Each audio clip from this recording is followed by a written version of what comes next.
Time to dive into Big Ten play and head east for the Hawkeyes as they conclude at 2-1 in the non-conference schedule of 2022.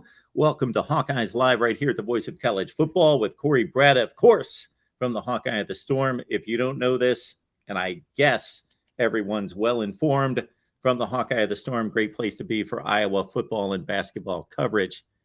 Corey, how you doing today? I'm good. Man, I don't reflect a ton of excitement for Iowa Rutgers. I hope that when I get there on Saturday, I'm more excited, Mark. Usually a night game gets me amped, whether it's on the road or at home.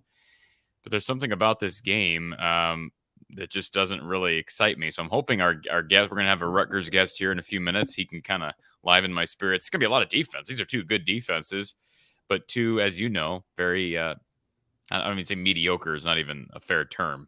These are two bad offenses now, and that's putting it lightly. Rutgers knocked off Temple 16-14 this past weekend. Put that together with their opening game effort, which was, to me, a surprise at the time against Boston College. They came back from 2 scores down in the fourth quarter to win 22-21, but even in scoring over 20 points, the offense limited there. If you look at their offensive rankings in college football, they're a bit deceptive. Week 2, that middle victory, Wagner, 66 points on the board, a lot of offense in that game against an inferior foe. So Rutgers challenged as well, but 3-0, Greg Schiano building something there. I caught his news conference this week on the Big Ten Network. So, he's pleased with his team, pleased with this program, and certainly I would say that there are a lot of correlations between not just the two offenses, but the questions that are posed by the media for both head coaches, because he was questioned quite a bit about the offense and what do you need to do to get things jump started. One thing of note that I remember was 80% run pass ratio on first down, and a lot of questions about predictability, maybe breaking trends to especially not just facing the run-of-the-mill defense that they've had issues scoring and moving the ball against in 2 of the first 3 weeks, but we're talking about facing one of the best defenses in the nation now and trying to take an offense that has yet to generate anything against an FBS level opponent yet. And then to ramp that up against an Iowa team, I don't know if we're looking at like a scoreless game here. I agree. Yeah, I mean, you and I joked about this. Well, it wasn't really a joke when we talked about Iowa State, and we were talking about, I don't know how they hit the over, and I went out on a limb late in the week and game week and said I think they'll hit the over. I think Iowa will find a way. No, that didn't happen. So Iowa's played a 7-3 game. They played a 10-7 game. They scored the 7, of course, and then beating Nevada over the course of 7 hours, which just completely drains a person. Nevada's not a good football team. I think we know that right now. That's just not a very good football team. But I will say this: you brought up Rutgers offense. They're pretty bad right now. I mean, Mark, they're not. I looked up their total. I mean, I could actually pull it up here. If you look at FBS rankings right now for total offense, all right, Rutgers as of what are we going into week 4? I'm sorry. They rank right now 91 in the country. But the problem with these rankings is it takes into account that game against Rutgers, which I don't even know if that game should be counted towards their numbers against Wagner. I don't know if it should be counted because, as you said, not only is it an FCS team, it's a terrible FCS team. But I guess you got to count it. So let's just look at what they did against Wagner. You alluded to it. They put up 585 total yards against Wagner. 585. Now think about that, Mark. They've played 3 games. They scored 585 in 1 game, and yet they're only averaging 369.3, which is good for 91st in the country. So just do the math. They score 16 against Temple. They had 201 yards in that game. They got outgained on the road by the Owls. And then, of course, the Golden Eagles, they get very close there. Actually outgained Boston College by 10, but just 322 total yards. So not to what Iowa has done. Believe me, if you look at the numbers, Iowa still has the worst offense, and there's not going to be a team on the schedule unless something changes that I'm going to say otherwise. Iowa is going to be disadvantaged part of that team will be the offense in every game the entire season. So we understand that. But I think you hit the nail on the head. If we wanted to be kind of facetious and sarcastic about Iowa and Iowa State's chances of playing that game, in the 20s or 30s, I mean, then we shouldn't have any question at all. There shouldn't be any question at all. This game, I will be shocked if either one of these teams hits 20. Now, it's possible. I brought that up and cut a video that's going to be released here a little bit later on my channel. It's possible that somebody gets, you get a punt return, you get a kick return, mix in a couple safeties like Iowa had week 1. It is possible. I mean, but that's Iowa and the Nevada. path. That's the point that you're making is if one of the two teams or both of them hit 20, it's not going to be 80-yard drives, 75-yard scoring plays. It's going to be defense/special teams generated points for the offense. Or, there's an interception where Iowa takes it down to the 6-yard line and the offense only has 6 yards to drive for a touchdown. Well, that's a defensive score to a large extent. And Mark, Iowa has also proven to consistently be really skilled at wasting good field position. Now, there have been times where they've punched it in. You look at the blocked punt against Iowa State. They have a nice couple of runs from LaShawn Williams, and they punched it in for 6, but that was the only touchdown of the game. So Iowa consistently is going to have good field position. The thing with Rutgers, though, Mark, and I don't want this to be a show on punting, but they have one of the best punters in the country in Adam Korsak. This is a battle of maybe the 2 best punters in the country. I think you could make that argument. So it's going to be all about field position, and I get nobody wants to talk about that. I don't really like talking about that. I've seen the media, several people in the Iowa media this week have written articles about the punting battle, and I don't read much stuff anyways, Mark. I know you don't. You love college football, but you just don't have time to consume a ton of extra content. I'm the same way, but man, even if I was a content consumer, if you will, I wouldn't be reading that stuff. It just doesn't interest me. I can still acknowledge that those are probably the 2 most important players in the field, but that's not a good thing. I mean, that's not something to be bragging about if you're Iowa. I mean, or Rutgers, frankly. But the bottom line is both of those guys are going to be huge in this game, and who can take advantage of field position, because both teams, I mean, Korsak is nearly as, maybe, and our guest here in a few minutes might tell me otherwise. I think Tory Taylor is the best in the country at creating good field position. And, you pair that with a couple of gunners in Cooper DeJean and Terry Roberts, who are just absolutely sensational. And I mean, you see those guys in the field. It's a work of art what they do and how skilled they are at doing it, along with Tory and his ability to pin teams deep. So Korsak, Taylor, that's the storyline this Saturday. Iowa, Rutgers, both teams 3-0, 7:00 start Eastern time in Piscataway. And before we get to our guests, we want to remind everyone that our show here at Hawkeyes Live every Tuesday brought to you by the fine folks at Jean Arthur Insurance, Jean Arthur Associates. Go to www.jaainsurance.com. You can find that link in the description section of any of the videos here at the Voice of College Football Iowa, and I will also leave it in the live chat as well. Go to that link, get your instant quote on every type of possible conceivable insurance you could ever want: home, auto, motorcycle, boat, RV, business owner policies, commercial package policies, dental, health, life, and others. It's all covered. Contact the fine folks at Jean Arthur Associates. Again, www.jaainsurance.com. Also, keep in mind that part of your balance there will help in donations to families in need. So why not save yourself some money? Get an instant quote. It takes just a few seconds there at Jean Arthur's. All right, Rutgers, Iowa. We've got a guest coming in. We got Chris Nowosky from the Knight Report, Rutgers rival. Chris, we appreciate you being here at the Voice of College Football. How you doing today? Hey guys, thanks for having me. I really appreciate you having me on. And I heard you guys talking about Adam Korsak. Right when I hopped on. I think he's the best punter in the nation. So okay, we can have a listen.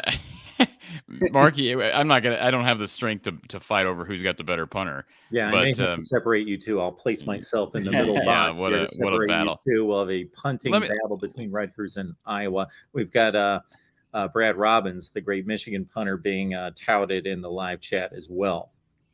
So Chris, big on punting. I have to ask you this, Chris. Are Rutgers fans proud of Adam Korsak being maybe their best player? Oh, 100%. You know, now that Greg Schiano has come back, Rutgers has kind of had a pulse and like on offense, defense, and everything like that.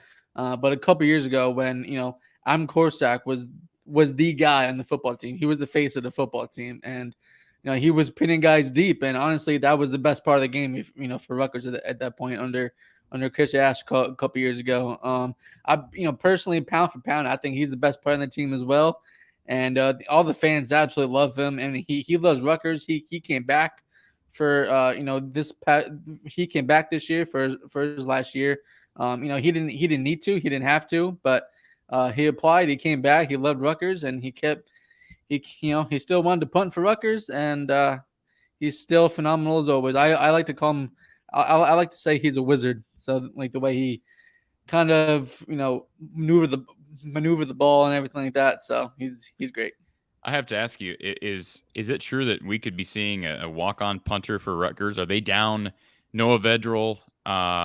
Is it Wimsat? Is he also down now? Yeah. So right now, quarterback Vedral and Wimsat are both game time decisions right now. They both Vedral got hurt a while ago. Wimsat kind of went down this past week against Temple. They still have Evan Simon, who's there, scholarship guy. He started last week. I think it's probably safe to say at this point he's probably the likely starter at this point, Okay. but there is still a couple days left, so we'll see how Vedral and maybe Wimsat, maybe one of them is healthy and they can start as well. And Simon, again, redshirt freshman. Tell us about his skill set and how he differs. I was gotten a look at each. Kirk Ferentz had his press conference today. They have had a look at each one of these guys now on film, which is somewhat of an advantage, but I'm assuming they're all different. Tell us about the three styles, because we could potentially see any of one of the three. Sure. Yeah, Noah Vedral he's a veteran guy. He knows the offense in and out. He doesn't have the strongest arm, but he won't really put you in a bad spot. He can run too, when called upon. Evan Simon, I feel like he's very accurate with the ball on short to medium range passes, and he can run as well. He ran a lot in high school. He hasn't really run much, at Rutgers so far, but he has that ability also. Gavin Wimsett, he was a 4-star quarterback coming out of high school. He has wheels. He's very good in the read option game.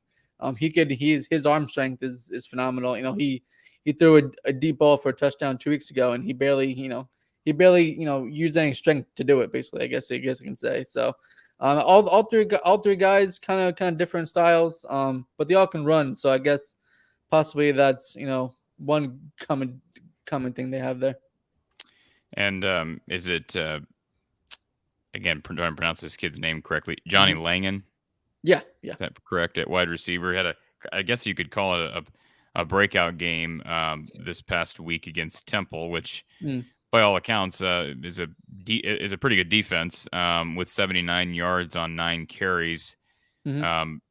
Rutgers wants to run the football, but Chris, I don't think there's any scooting around. These are two bad offenses. Can we agree on that right now? Regardless of the reason why, is it because of injuries at quarterback for Rutgers or whatever the case may be? I think we both understand this is a battle of two defensive units that are stellar, two special teams units that are stellar, and two offenses that have a long way to go. Yeah, the Rutgers offense played, really not on par of what they did the first 2 weeks, last game out against Temple. They had, almost 600 yards against Wagner 2 weeks ago. First game, they beat Boston College. They almost had 400 yards.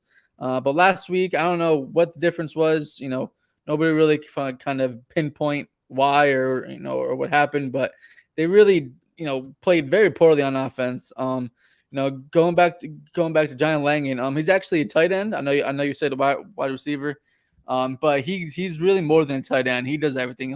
I'll be honest, you probably will see him playing quarterback at some point. So they call him Johnny Offense. He does everything. He can block, catch. He might see him a running back, might see him kind of like a fullback role also possibly. So I mean, he does a little bit of everything. He just wants to play football. He likes playing football. He's a really good offensive player, and he's honestly a great weapon for Rutgers to have. Mark, anything from you? Well, this team has, talking about Rutgers, there's an obvious approach here. They're risk averse. They're going to throw it 12 or 14 times a game as long as they're staying in the game. That's been proven throughout Greg Schiano's tenure, not just this year, but, they're down by 9 points against BC in the first game. In the second half, they're able to come back, win that game. And then we see the Temple performance. They're going to run the ball. And I think this was asked of Greg Schiano this week, 80% of the time, period, 80% of the time on first down, they're pretty predictable. Do you see any hope that they're going to expand on the passing game, maybe find more explosive plays and more efficiency in the passing game going forward? It's a great question. I know our Richard Schneider right asked that question the other day at the press conference. I feel like if Rutgers can possibly, even if they don't necessarily complete the passes for long gains, I think just showing a pass play on first down, maybe kind of, change things up a little. It gives defenses something to think about. That's, you can't be one dimensional in a college football game, especially in the Big Ten. You got to be able to mix it up a little bit. I do think that offensive coordinator Sean Gleason is capable of calling a creative game. I mean, the first game against Boston College, they really showcased Aaron Cruikshank a lot. He ran the ball, caught the ball. So, I mean, he's capable of, putting guys in good places to be able to be successful. We have seen a bunch of trick plays out of this offense in the past couple of years. So I think I have a theory that they really wanted to just move on from the Temple game in a way and kind of like just win and move on, because I think they were kind of looking forward to Iowa, even though nobody said it or anything like that. So I think you can see the Rutgers offense do something different. But again, it depends, who was available at quarterback and if they had depth there, because I think when you saw that Evan Simon was only quarterback and healthy against Temple late in the for the rest of the game after the first quarter, I think maybe they got even more conservative to not get him hurt or anything like that as well. So.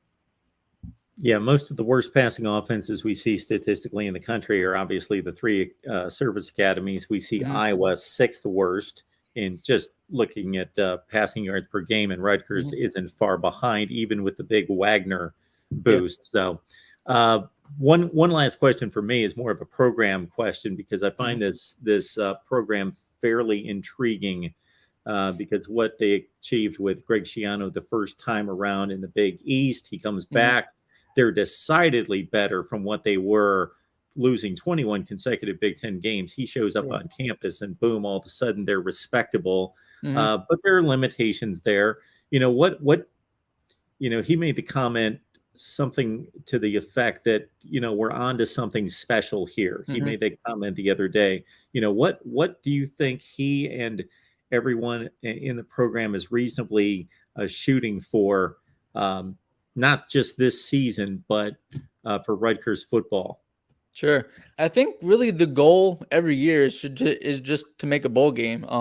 It's obviously tough when you're playing the Big Ten East right now, the way the divisions are set up. So, I mean, they're likely not going to win a Big Ten championship anytime soon. I'm sure Ohio State, Michigan, Penn State, and then, of course, Iowa, Wisconsin, everything like that on the west side are really good. So I think really just the main thing for Rutgers is to shoot for a bowl game every year, 6 wins. I know Schiano, I think, wants to get into playing more, an FCS team every year to kind of get that one more win to kind of help them along as season, for the season. So, but yeah, I think just getting a bowl game is really the main focal point every single season. And they really did that when Schiano was here the first time around. They went to like 9 bowl games in the last 10 years or something to that effect. So, yeah, I mean, really just that, making a bowl game. And they went to one last year, but obviously they went 5-7. They replaced Texas A&M in the Gator Bowl. So that was obviously a different circumstance. But now the players kind of feel that, and they know what to expect, and they kind of know, what it takes to get there, to get that one more win, to get that 6th win. So I think really also making that bowl game last year was actually a really great thing. They didn't have the extra practices as what a normal team would get because they had like a week notice, before the game. But yeah, I think just again, I said again, just making a bowl game is probably really the main focal point for a season for Rutgers. So no aspirations to win a national title anytime soon, Chris? So I mean, he always says he wants one. Of course the players always want one. I'm sure there's an empty spot on the shelf somewhere, in his office or something. Chris Nowalski, catch his work there at Rutgers' rival site, The Night Report. Chris, we appreciate you stopping by. And it could be a quick game, a lot of running the clock, running the football, a lot of scoring stops the clock, change of possessions, commercial time. So it could be a quick, little tidy 2 hour and 50-minute game. Or it's a 7-hour game like Iowa Nevada on Saturday, Mark. Yeah. It was weather aided. Yeah. There's no way. I don't think there's any rain in the forecast for this game, Chris. I checked the Piscataway weather. It looks like clear.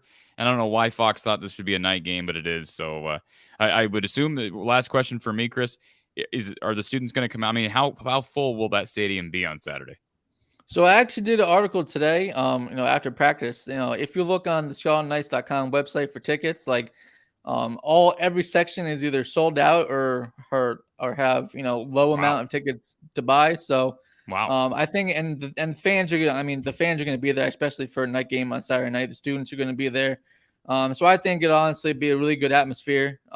Rutgers hasn't had a night game, Big Ten game in such a long time. The last time they had it was Ohio State, and frankly, there was probably more Ohio State fans there that day. But Rutgers 3-0, Iowa's 2-1. I think Rutgers fans believe that the Scarlet Knights have a shot in this one, and I think it really be a really good atmosphere, which we've seen, not recently, but within the last decade, there's been some really, really, really good atmospheres at Rutgers, and I think you'll see that again on Saturday night. So would you say this is the biggest hyped game in some time? Like, I mean, from a fan's perspective, I mean, again, when's the last time they've sold out?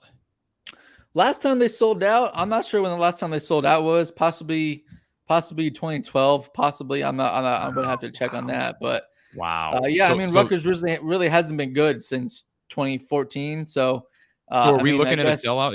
Is it close to sellout status? I would say possibly. I mean, you might have. I think the stadium seats about 52,000. I think they might get around the 50 or so.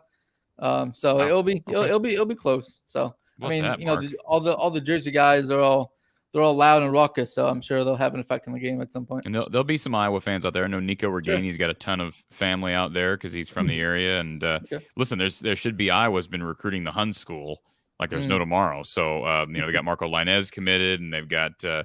Obviously, I mentioned, I believe Nico Regani was it Avon? I believe he is Avon. Okay, I think that's Connecticut, possibly. Right. So, but he's got a ton of kids there, and they've done pretty well out in New Jersey. So I would guess there are going to be some Hawkeye fans in there as well, Mark. But this reminds me, Mark, a little bit of the Maryland game last year. Remember, both teams were undefeated, and Maryland was undefeated, and there was some hype. Now, Iowa dominated Maryland in that game, put up a 50 burger on them. And Talia Tagovailoa was a disaster. I just don't think Rutgers' defense is much better than Maryland's has ever been under Mike Locksley. I don't think, as far as coaching, I think clearly Schiano's the better coach overall, certainly on the defensive end of side of things. And then, of course, the last time Iowa went to Rutgers was that 2016 that it was 14-7. And that sounds right. And then I think they played like 3 years ago, 2019 maybe. So yeah, and that one was in Kinnick, and that was one-sided. But the game out there was tough. It was. I just remember how painful that game was to watch. And I mean, painful, not if you're a defensive guy. I mean, it was a fun game to watch, I guess. Sure. But yeah, Mark, it's going to be. I don't think it's going to be like what happened with Maryland last year. I think those fans are going to be involved in a game like this. It's going to be a game of inches.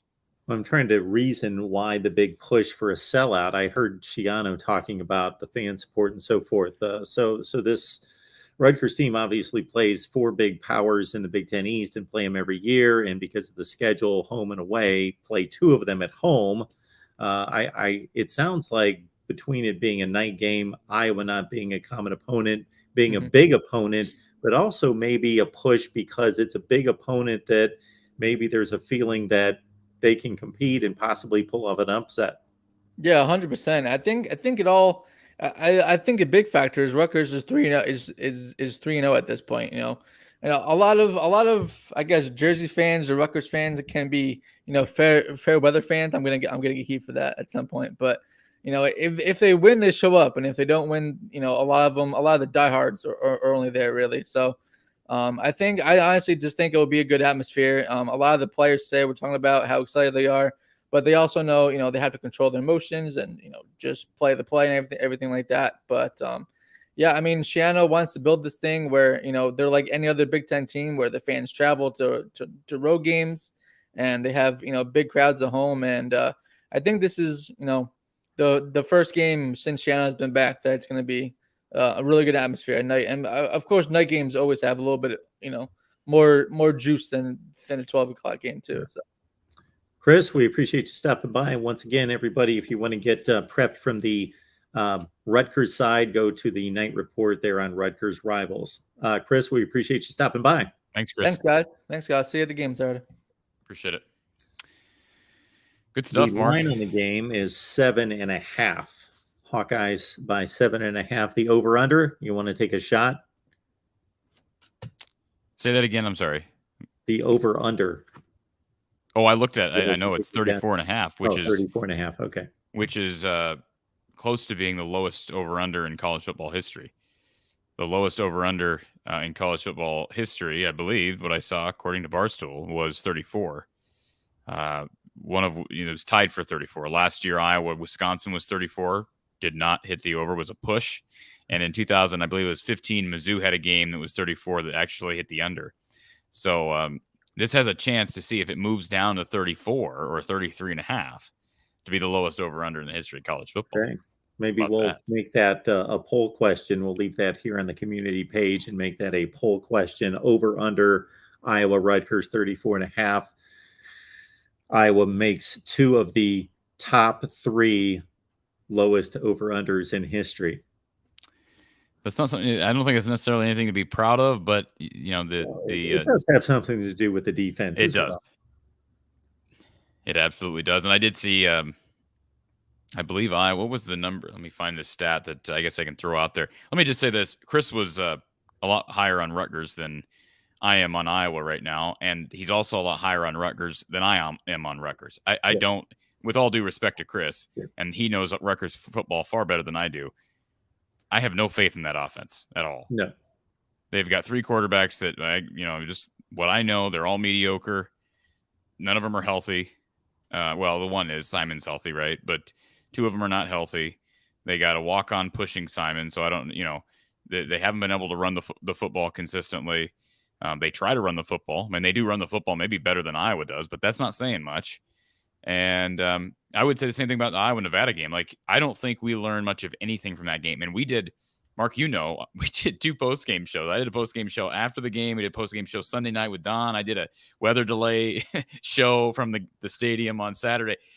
Like, I still don't believe I really learned much from that game. Iowa still didn't run the football well. Caleb Johnson broke off 2 big runs, but I think they were just slightly over 2 yards per carry if you take away those 2 runs from Caleb Johnson against that Nevada defense. That ain't good. Rutgers is not going to amass more than 220 total yards in this game. And I will say that unless the game gets out of hand, Iowa's up 34-7 and they get some garbage yardage in the 4th quarter. I can't imagine Rutgers doing anything against Iowa's defense. I really can't.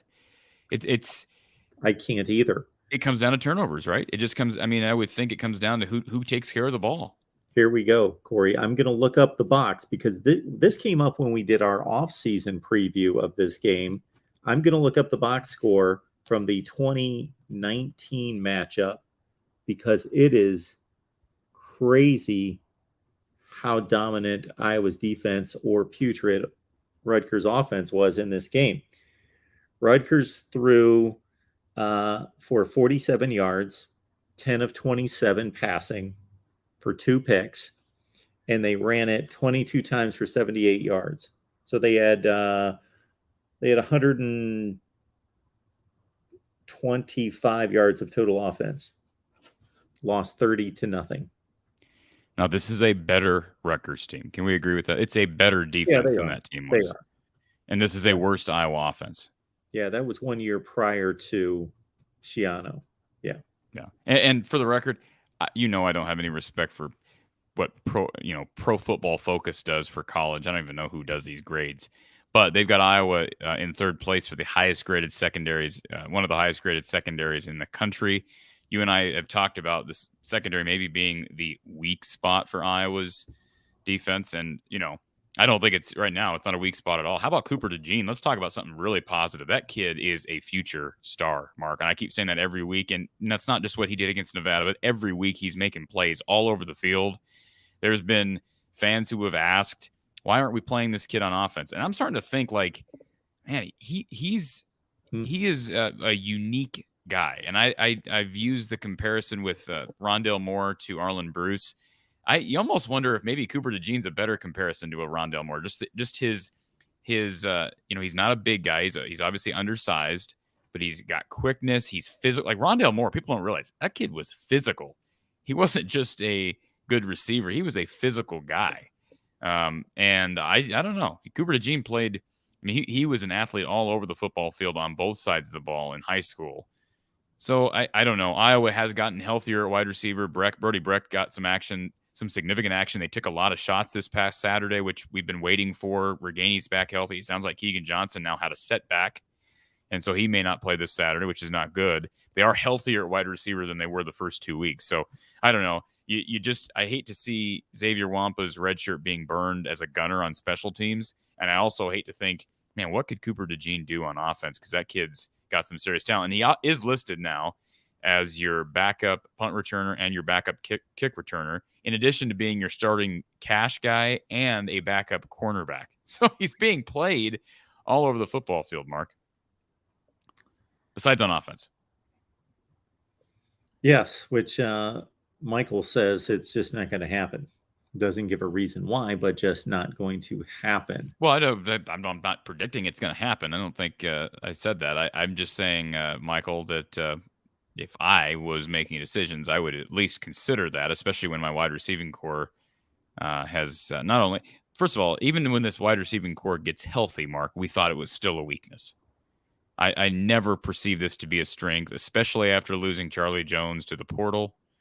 And by the way, Mark, we can't talk about Charlie Jones anymore on this show because people are so hypersensitive about it. Like, people are mad about the fact that the media keeps bringing it up. And I've been critical of the media.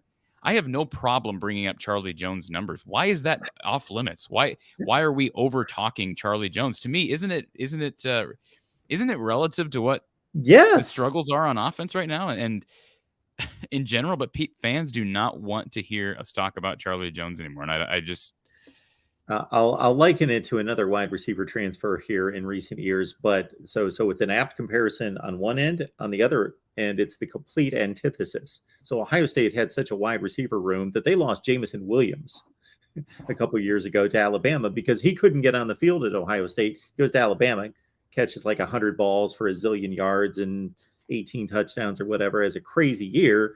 And well, the difference there is then Ohio State's still scoring 52 points a game. But here you lost a guy this is insane. The numbers he's putting up. 32 catches in 3 games. Okay. I love Hair Trigger 83. He's here every show. Hair Trigger 83. I'm going to disagree with you vehemently.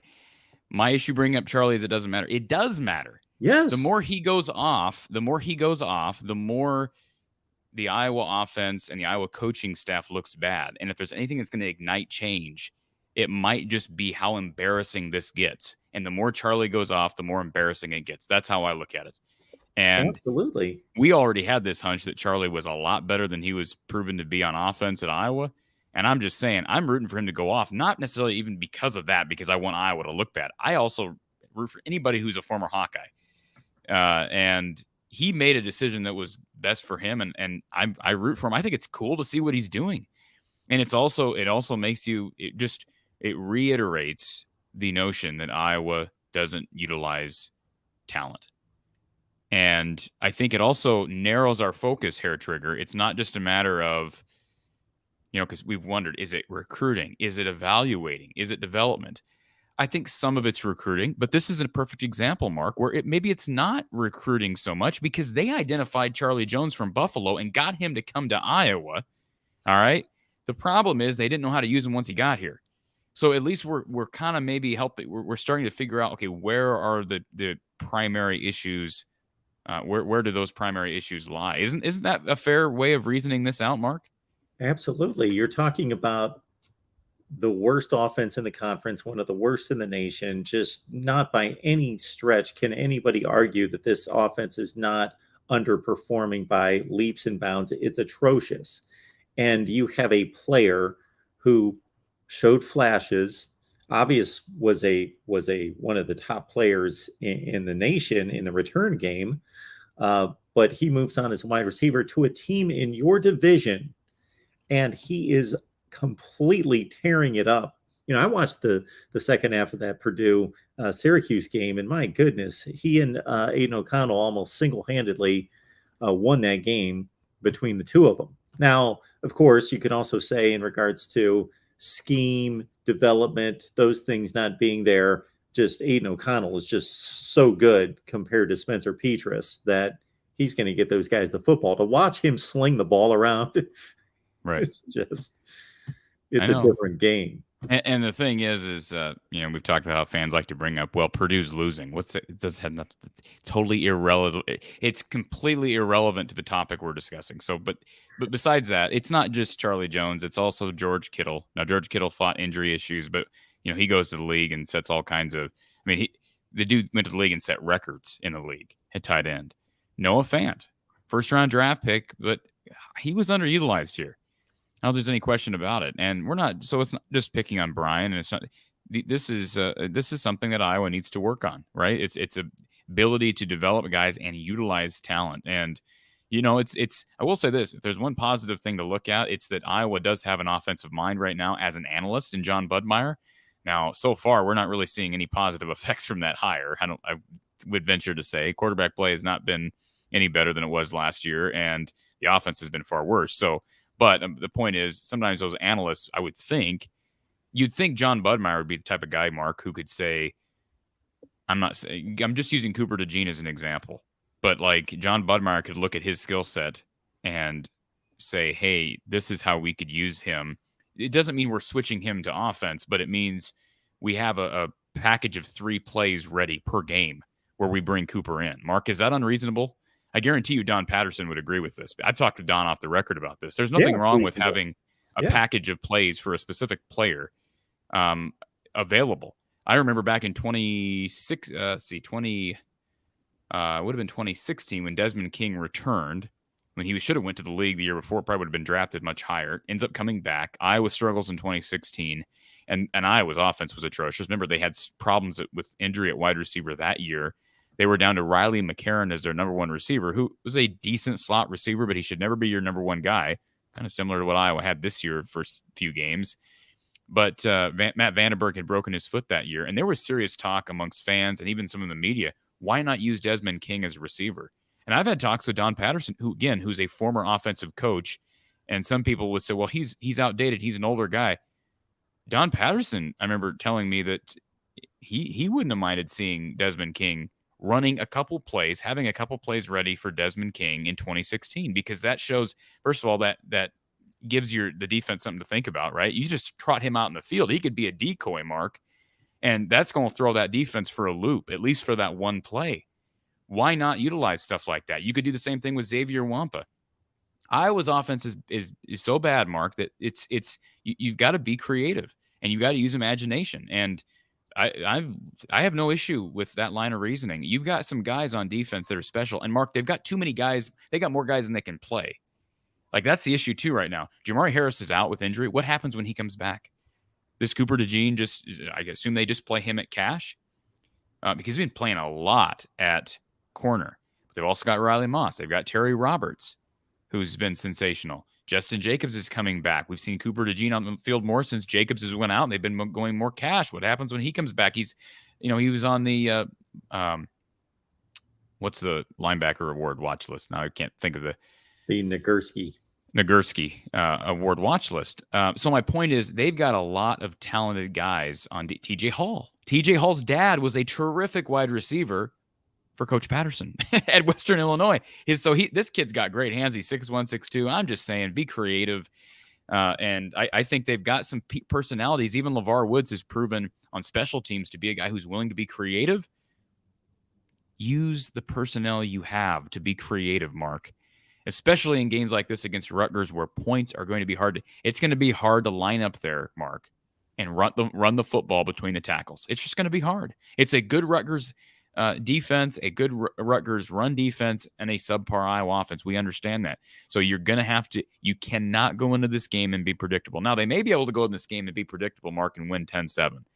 But if you do that, you're setting up for the same story when you play the big boys. And I'm talking about Wisconsin. I'm talking about Purdue, because Purdue's owned Iowa recently. I'm talking about Michigan. I'm talking about Ohio State. You are not going to be able to go up there and be predictable without a dominant offensive line. And Iowa doesn't have that yet. They looked better against Nevada. They ran the ball better at times. But again, the average when you take away those 2 Caleb Johnson runs was not impressive. So I think right now my advice, and nobody cares what I have to say, especially the coaching staff, my advice, though, to Kirk would be we've got to be creative more than ever. And that's something that we've lacked for years. Now is the time to try to find a way to be creative and use Bud Meyer, use LeVar Woods, use the guys who actually have the creative minds. All right, folks. Interesting that one particular caller from a previous show has gained a lot of attention in the chat. So we're not going to derail a conversation for that. So we just do what we do here and present great content and conversation with the call-in shows and with what we do here with Corey. And we're not going to change anything that we do. Number one, Mike 3883, we appreciate that you love this show and the Florida State show, and you want a Wisconsin channel and a Purdue channel. We would love to do that at some point down the line as well. All right. You will have your predictions later in the week, correct? Yes, I will. Can I just address real quick? I know we're wrapping this thing. Can I just address? I will have my predictions later this week. Yeah. What is this comment? I'm going to the Maryland game. Sure. Hope I can afford to feed my family this week. Corey, I'm going to the Maryland game. So is this let me just put this is a reference back to my predictions in 2021 for the Big Ten championship game, and I think I made, what did I say? I think it was, well, the comment that I think it was Michigan fans took offense to was that I had implied that perhaps there'd be a smaller turnout for Michigan fans at the Big Ten title game because they showed out for the Ohio State game, and I had forgotten all about that conversation. And Jared just brought it to my attention. So thank you for bringing that up, Jared. I'm surprised that you remembered that. Jag Plus and others, if there are particular people you would like to see guests on the show, please don't send it in the live chat because I'm just going to miss it and it won't be accomplished. You can hit me up at MarkRogersTV at Gmail or leave a comment to one of the videos. The two specific matchups that I am intrigued to see this season, the one I was anticipating, now the one has been a fully developing story based on Charlie Jones' emergence, is Ohio State's offense against Iowa's defense. And now it's Charlie Jones against Iowa, of course. That's going to be tremendous. I foresee him putting up yards. I don't know that he'll put – I don't know what he'll do, Mark. I can't predict that. But, I mean, Braum has proven to be whoever their star receiver is, they get yards against Iowa. And Iowa typically doesn't change a whole lot schematically. Maybe they will this year. But, I mean, yeah, the Ohio State one's fascinating because I really do believe that Iowa's defense is better than it was last year. But as we saw in the Michigan game, no matter how good it is, if that offense never fires a shot, there's too much talent on the likes of Michigan's offense, Ohio State's offense to be held down for 60 minutes. And so, yeah, and we get one more note, Mark, before we go. Michigan, Iowa will be big noon kickoff. You may have seen that. So we had speculated that might be the case, but also it's speculated that maybe it'd end up later in the game. But Fox will have that game at 11 a.m. Central Time. So we'll see what happens with Rutgers first. This is a dangerous game this week. I've been touting this game as dangerous, Mark, from back, I think, when we talked with Richie. I know you have. Yeah. Month. I just think because they know how to play defense, it's going to be close. So, Corey, what do you have available this week for everyone on From the Hawkeye of the Storm? Well, we got Hawkeye Hangout Live Edition. We've been doing that weekly on Wednesdays. 9 p.m. So we'll be live taking calls tomorrow night at 9 p.m. Central Time. Of course, everything we do, Hawkeye Hangout, the Barada's Branded Thoughts podcast, as well as our post-game shows and this show are all podcasted, so available on the from the Hawkeye of the Storm podcast platform. And of course, we'll get my preview for Iowa Rutgers, and also a score prediction, and my weekly picks. It's funny, I've had multiple people now say, you're being disingenuous when you say that you don't bet on games, but you release a pick'em segment. Mark, is it possible for me to? That'd be like saying you and I couldn't play cards without gambling. Yeah. Like, there is such a thing as picking games just to challenge yourself. Yes. So for anybody who wants to imply that, whatever. Absolutely. But yes, I'll release my weekly picks probably Thursday, and then we'll have post game with Don Patterson Saturday. I believe Don will be on with us live after the games. I got to check with Don. He's got he does have 1 or 2 weeks this year. He'll be doing the commentating for Missouri Valley games. And we'll do a show on Sunday like we did this past weekend. I got to check with him on that, but I'll be here no matter what after the game on Saturday. It'll be a late post game show, but we'll be right here, hopefully recapping an Iowa win. So that surprised me. Even our little show here that we do even makes your audio podcast list. Yes, you've talked about that, Mark. I was not aware. You did. We talked about this. You forget. I'll have to pull this conversation up. That's fine. It's great. I appreciate that. I just didn't know. Or if I did know, I forgot. Jared is here. Corey's a good sport. Thank you so much for that, Jared. We appreciate that. Thanks, Jared. And I also want to highlight, before we take off, of course, our sponsor, Gene Arthur Associates. I just left the link in the live chat, everyone, and you can find it on the description section of all the videos here at the Voice of College Football Iowa, www.jaainsurance.com. Get your instant quotes on any insurance needs. So I'm guessing that everybody here would like to save a buck on insurance, or 2 or 20 or whatever the case might be. So any type of insurance needs that you have, Gene Arthur Associates there at www.jaainsurance.com. And again, you can grab that link at any time if you forget it. And then, hey, a day from now, think, hey, I want to grab that link and get an instant insurance quote. It's at the top of all the videos in the description section here on the Voice of College Football Iowa. All right, Corey. Rutgers, Iowa. I'll have to brew that one over before I make my selection as well. I will not be betting on the game, but I am allowed to make a prediction on the game, everyone. Okay. We'll all be doing that. Where are we at with the weekly picks? Because of course, the media group, we all compete in our. I didn't look at this past week's selections. Okay. I didn't do very well. I don't think I did great against. I don't know where I was against the spread. I was doing decent against the spread up until this past week, and I don't think I was.